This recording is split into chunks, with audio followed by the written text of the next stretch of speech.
My name is Vishnu, born to Sri Lankan parents, son of a farmer.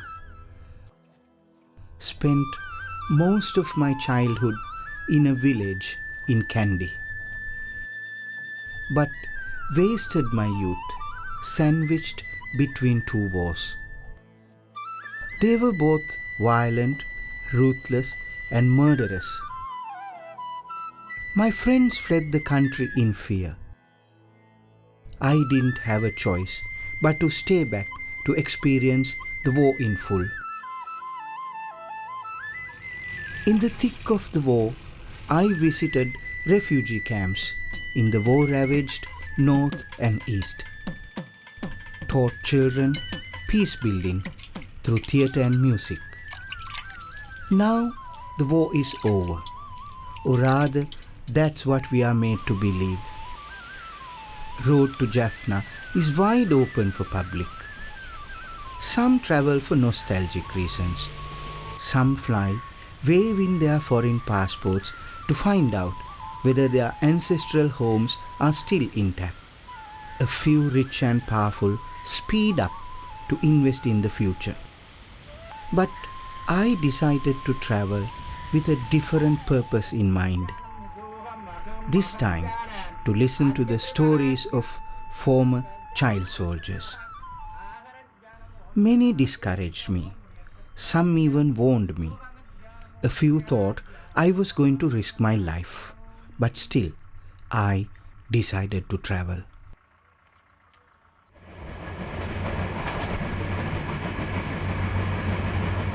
I am sitting in the Yaldevi Express with bag full of fond memories. In the olden days, this train was the bridge between the north and south.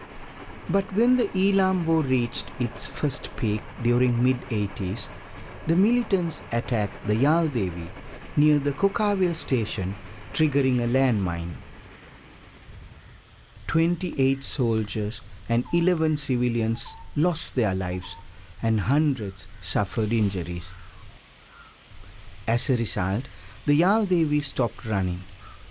With that tragic end, Sri Lanka's North-South love story came to a grinding halt.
The LTT began recruiting child soldiers after they decided to take on the Indian peacekeeping force, which arrived in 1987 as part of an agreement between Sri Lanka and India.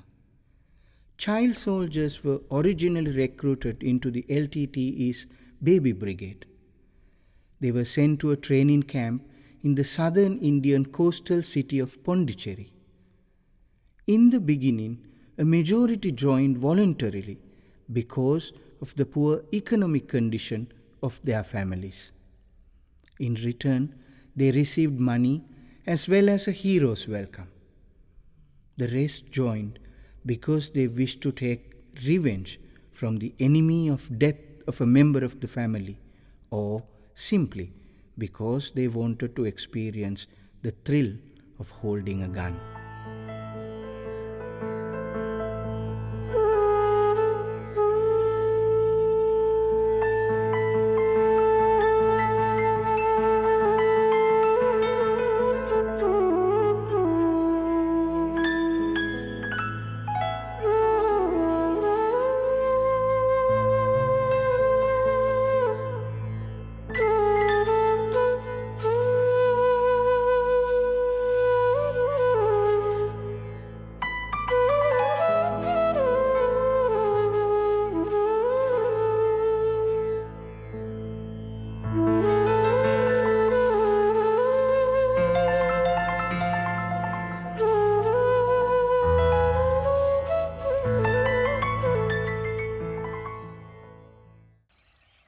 I got off the train from Vavuniya. During the war, Vavuniya was the border between the north and south. I knew this is going to be a difficult task, traveling all by myself with a few thousand rupees in my pocket. But I am eager to meet them, determined to see to the end of my mission, but never realize it's going to be this difficult. When Indian peacekeeping forces came to our village, they often punished us for no reason. One day, while returning from school, my friend and I got caught to IPKF soldiers. They got us to kneel down, hold our ears, and wait in the hot sun. I got angry. I decided to join the LTTE. Altogether, 15 of us joined. It was the 1990 and I was only 10 years old. First, we were admitted to a children's home. There were about 300 of us, all in my age group, 10. Among many things they taught was the use of firearms. I received training in handling AK-47. AK-47 is a Russian-made firearm, designed and launched during the latter stages of the Second World War. The AK-47 is the weapon of choice for child soldiers around the globe, as it is light and easy to use but can discharge 600 rounds per minute. The Stockholm International Peace Research Institute, an independent think tank, recently released a report on the international arms transfers. All 5 permanent members of the UN Security Council are listed in the 2012 Top 10 Arms Exporters list. USA, Russia, China, France, and United Kingdom. According to the SIPRI Arms Transfer Database, the USA was the largest arms exporter for the period of 2008 and 12. But funnily, these are the biggest players in campaigning against human rights violations around the world. Sri Lanka's immediate neighbor India was the largest arms importer for the period 2008 and 12, accounting for 12% of world deliveries. When I was sent to the battlefield, First, I served in the medical corps, but later I too fought on the front line. Soon I got sick and tired of things I experienced. We were fighting for a cause, so they said, but we treated our own people in a brutal manner. During the dying stages of the war, they created a human shield to guard the leadership.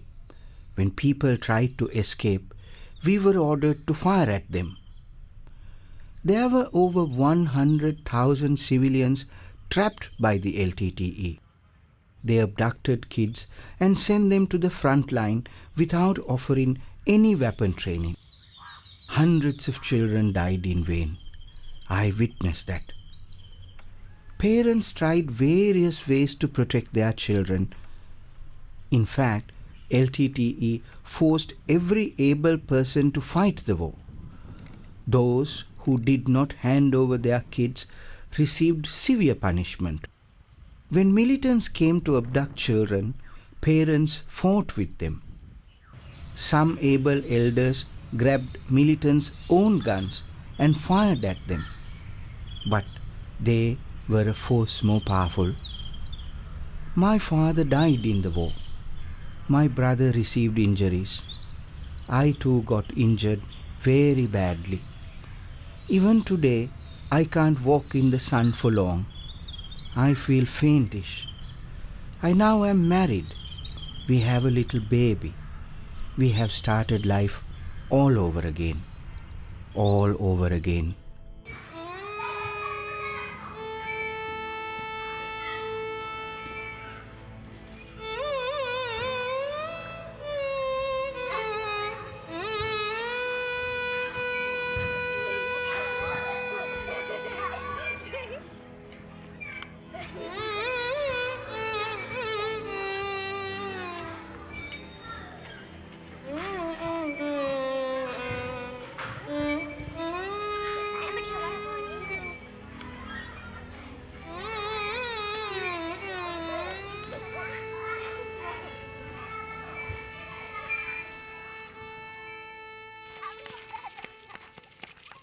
The LTTE used many methods of child conscription. They visited schools, village fairs, festival venues, and even government offices to lecture about their fight for a separate homeland. They said they were fighting to liberate Tamil people from Sinhalese rule. Still, a majority of parents resisted. They did not give away their precious kids to fight a violent warfare. Yet, they abducted children in broad daylight, much against the will of the children and parents.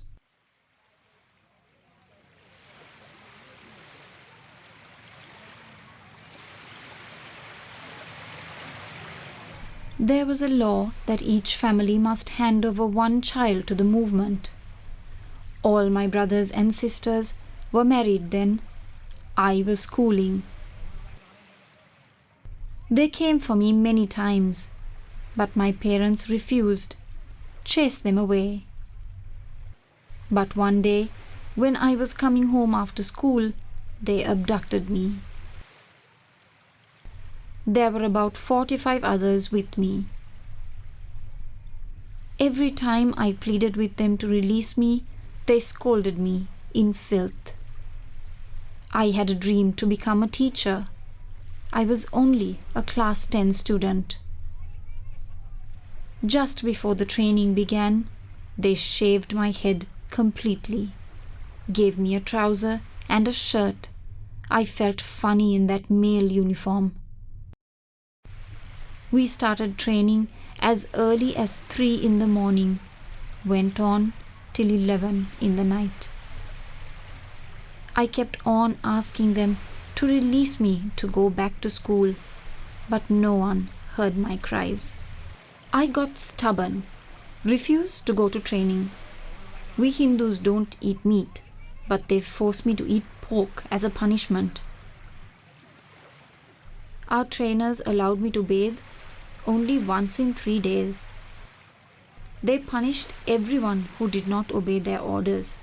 Our commander tied girls to a tree and beat them brutally. Yet I decided to escape. I was sick and tired of it. I wanted to go back to school, study well, and become a teacher. One day, everyone was dead tired after night training. 5 of us managed to sneak out of the camp. I found my way home. My mother cried a lot. The very next day, they came home looking for me. My mother chased them away, threatening.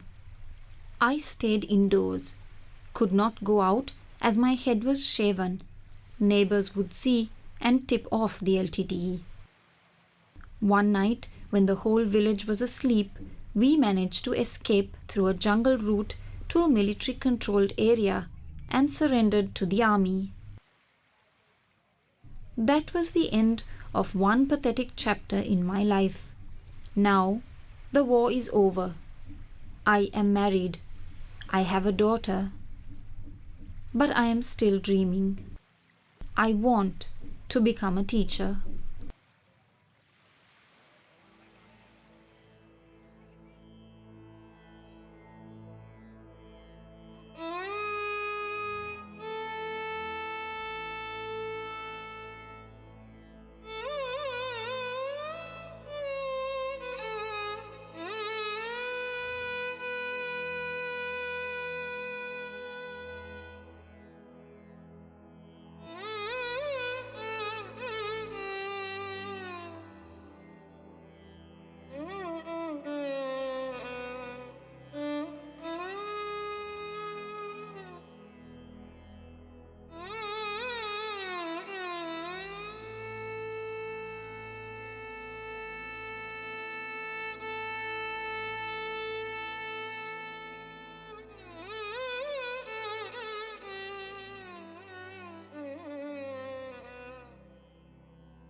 That fatal day evening, I was playing in our village playground. They came in a vehicle, dragged me in. I screamed. My friends watched silently. In the camp, they shaved my head to make sure I could not escape. I had to wait until my hair grew.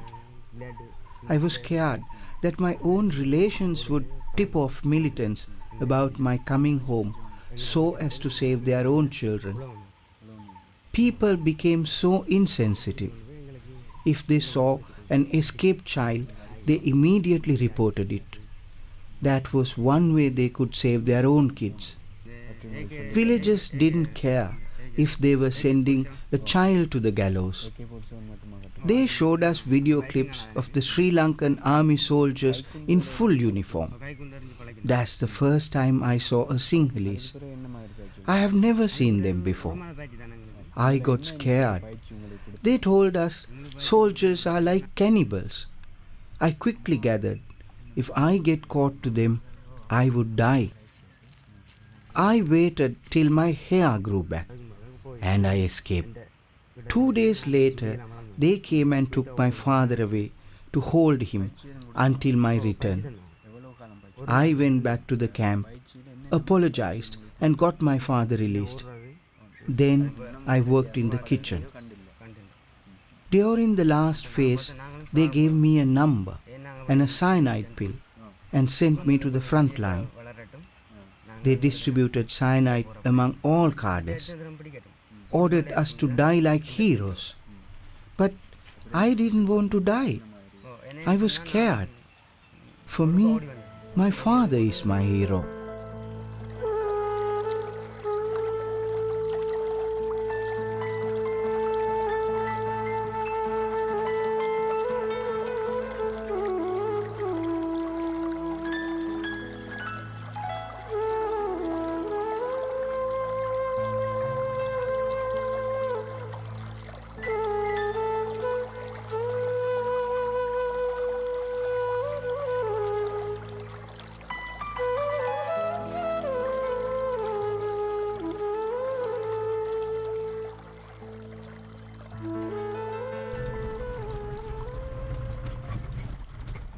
Today I am in Mullaitivu. This is where it all ended. I am right inside the famous no-fire zone. There are so many allegations surrounding this place. The Sri Lankan government is blamed for violation of human rights during the last phase of the war that took place here. The international community, including Sri Lanka's immediate neighbor India, is on the war path, demanding a probe. If they had violated laws, they must face the consequences. I sincerely wish some credible body would bring human rights violation against children into focus. Every individual involved in child conscription, torture, and killing should also be punished in the eyes of the world.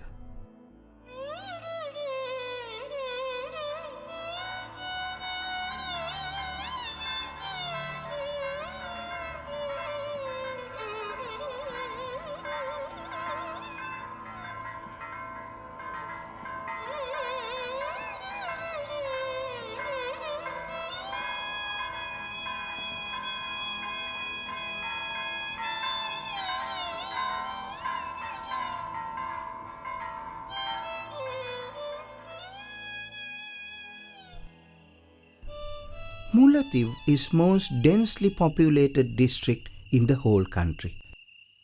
Naturally, roads are deserted and there is an eerie silence all over.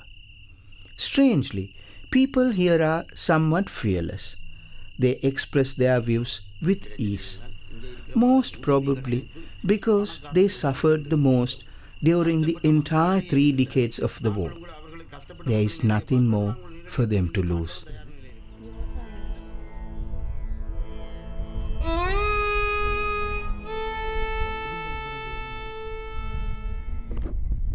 My name is Dushi. Militants kept coming to our village searching for children. My parents found a boy for me and we were married without delay. I was already pregnant when they abducted me. They did not care. Along with a lot of other children, I was taken to a camp for weapon training. After 3 months in the camp, I fell badly ill. First, they beat me. Then, they gave poison to kill my baby. But we both survived. They cut my hair, tortured me, and released me to go home. Now, the war is over. Life is slowly limping into normalcy. Our elder baby is 4 years old now. The newborn is lucky. At least he is born to peace.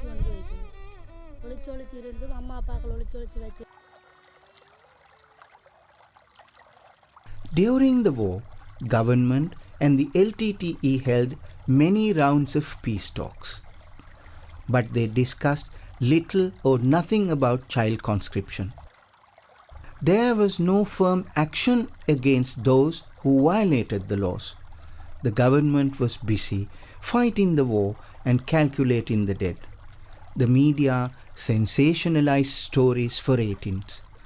International communities held protest marches, shouted slogans, burnt effigies.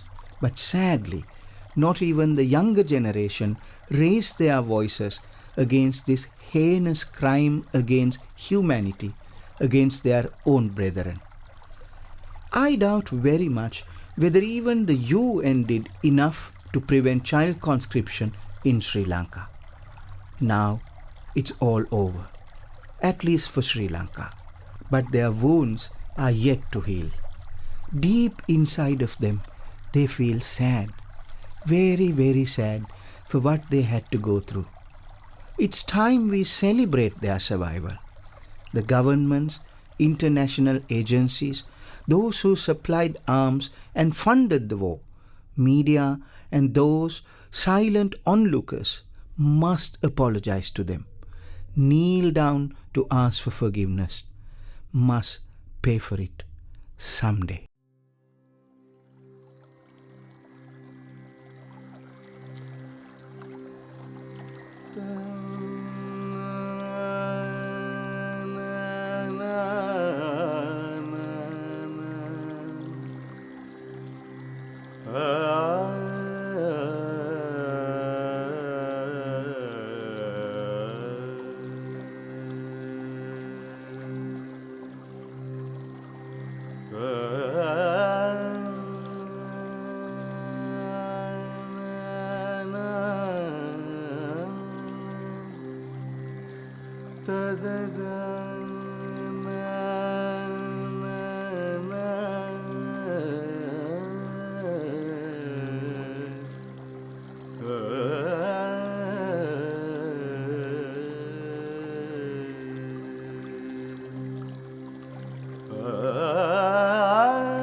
I am in the no-fire zone in the Madam village. During the very last phase of the war, this Catholic church silently witnessed a gigantic crime against humanity. Around here, you can still feel the remnants of the war. You can still hear the cries of those children. You can still hear children breathing.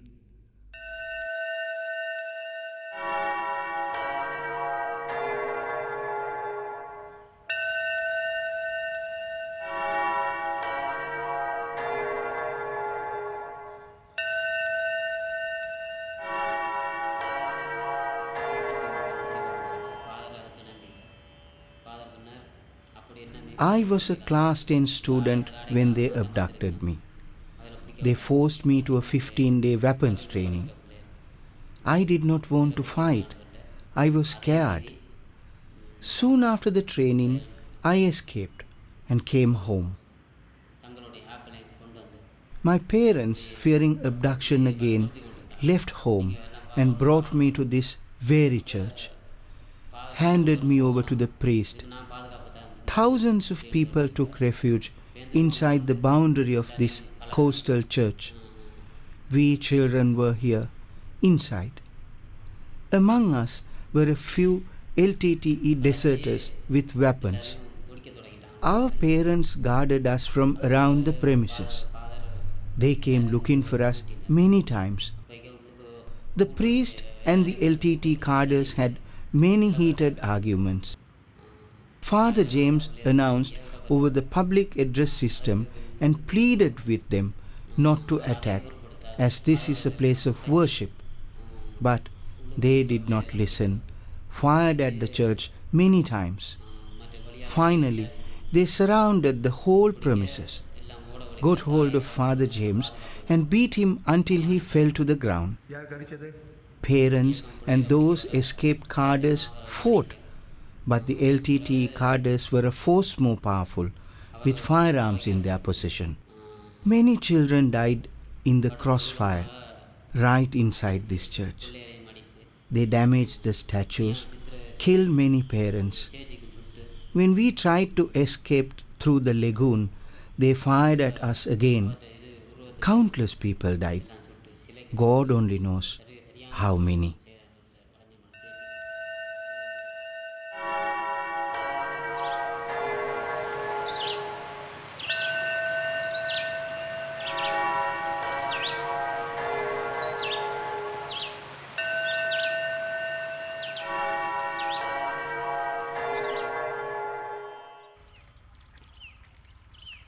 I am the eldest in my family. My father does jobs as a laborer. During the war, we kept on moving from one place to another for safety. Due to financial difficulties, I had to stop schooling when I was 10 years old. In 2002, we relocated ourselves again. One of the LTTE leaders approached us and taught me how to use a revolver. I loved it. I wanted to own a gun, but I was too young to join. But the leader said I look old enough. So I joined. All of us in the age range of 14, 15, 16 were taught to use the AK-47 and throw hand grenades. By the time we finished the training, I had had enough. I escaped together with two of my friends. But on our way home, we got caught. They put us in 3 small cells with no space to move around, tortured us physically and verbally. Worst was when they put us in a pit and ordered younger cadres to urinate on us. In 2007, we were sent to the front line. All my friends died in the battle. I got severely injured and was admitted to Kilinochchi Government Hospital, and from there sent to a base hospital. When I was getting better, they came looking for me again. I got scared. I escaped and took refuge in the Valer Madam church. An unknown mother helped me hide along with a few others inside a bunker. She placed her sewing machine right on top of the opening of the bunker and started sewing every time the LTT cadres came looking for children. We tried to escape to military controlled areas. They shot at us. Those who had money paid the LTTE and crossed over without getting shot. So brutal it was. I want to get married and live with my parents. That's our custom, looking after parents.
During the war, parents used many methods to protect their children from conscription. Most parents buried their children alive. Some lived in bunkers for years. They dug holes in the middle of the house and buried kids. They placed sewing machines, kitchen utensils, or cupboards on top. Most parents who lived without a proper shelter send their children to the jungle.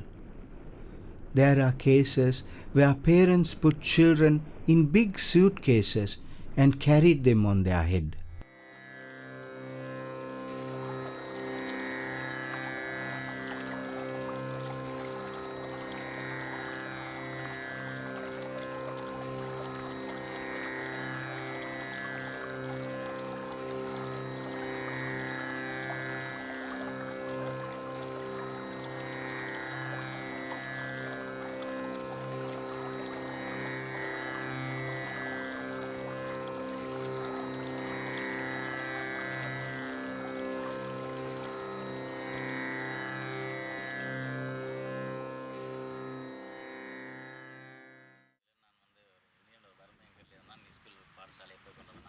It was 1993 when they abducted me.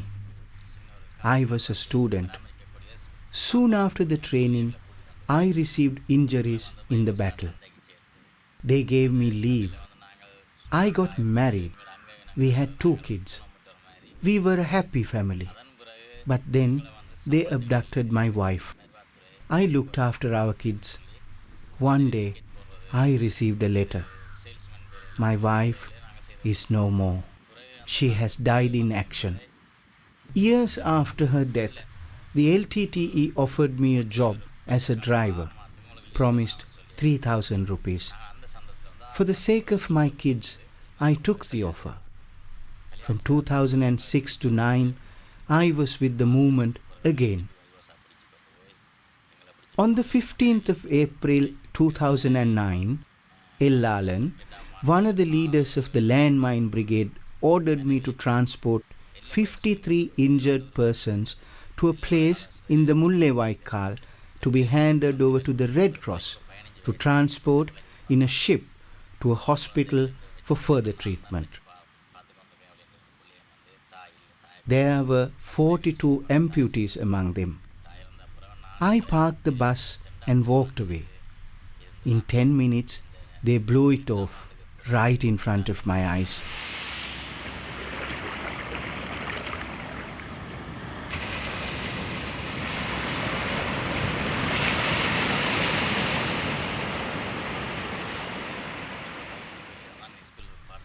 That same afternoon, I transported 37 more severely injured cadres of the Women's Brigade.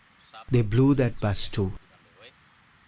On the same day, they blasted 3 more buses, carrying sick and injured.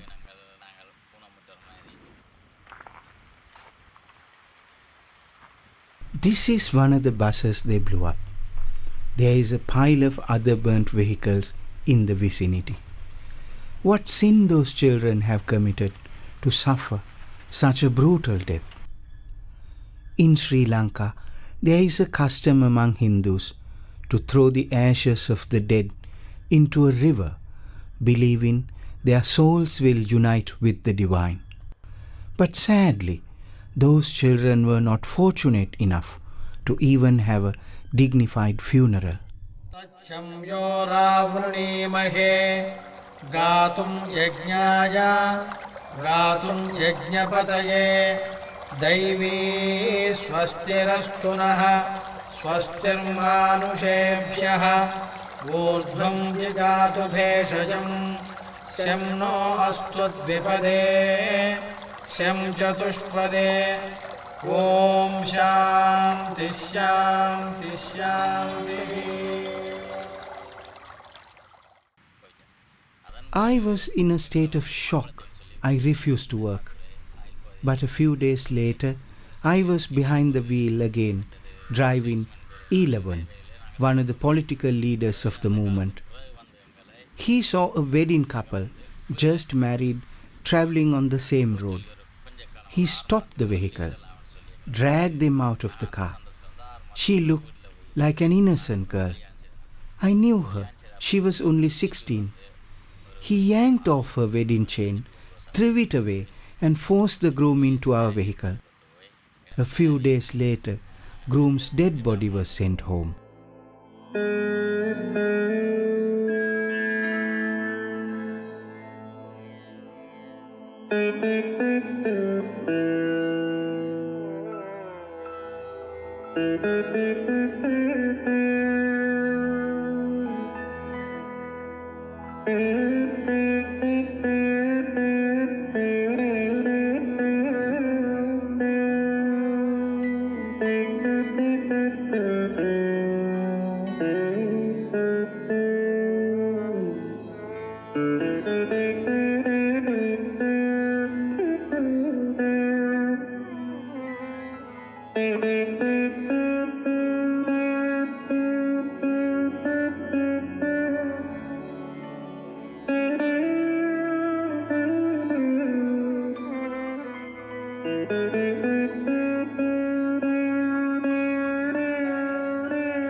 First, they came for my son. He died. Then, they came for my son-in-law. He died too. Finally, they came for my daughter. I pleaded at their feet, but they dragged her away like an animal. The memory of my children haunts me all day long. I feel like ending myself. But I have no choice. I have to live. I have to live for my grandkids. I am the grandmother of these 3 innocent kids.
Today I am going back to Colombo after completing my mission. I spoke with whole lot of people, vibrant yet innocent and loving. It was not easy listening to their stories. It was not easy looking into their eyes. It was even more difficult to leave them behind. At times, my hands shiver and tears poured down. I hugged them all. I still feel the warmth of their hearts. A few armchair analysts warned me that vested parties would use my film for their advantage, and some would label me a traitor.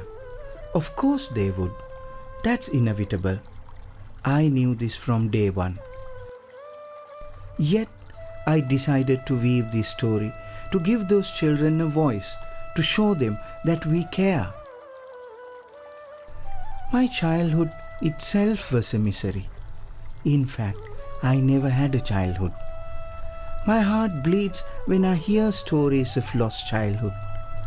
You would never imagine how painful it is when children are dragged into conflicts, especially when they do not know causes. Knowing how much these children have suffered in the hands of ruthless perpetrators, I wanted to break the silence and bring those responsible into focus. This documentary poem is a tribute to those suffered in silence and those who are still alive to testify. Light a lamp for them. Offer a flower at their feet. Remember them in your prayer. May our children never suffer in silence again. May they be well and happy.